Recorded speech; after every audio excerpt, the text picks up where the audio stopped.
જય ગૌ માતા મિત્રો, સંગેશમ ગૌશાળામાં આપનું સ્વાગત છે। અમારી ગૌશાળામાં 90 જેટલી ગૌમાતા બિરાજમાન છે, જે તેમના માલિકો માટે નકામી છે। મતલબ કે તે દૂધ આપતી નથી। કેટલીક વૃદ્ધ છે તો કેટલીક બીમાર છે, તો કેટલાક નંદી મહારાજ છે, જેનો હવે તેના માલિકોને કોઈ જરૂર નથી। આવી નિરાધાર, વૃદ્ધ અને બીમાર ગૌમાતાના અને ગૌવંશ માટે જો આપણામાં દયા અને કરુણા ન જાગે તો આપણા મનુષ્ય તરીકેનું જીવન વ્યર્થ ગયું કહેવાય।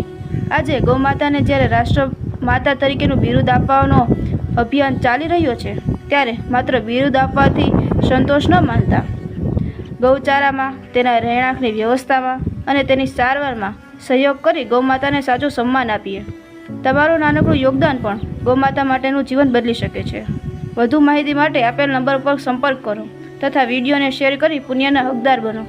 જય ગૌ માતા, જય ગૌ સેવા।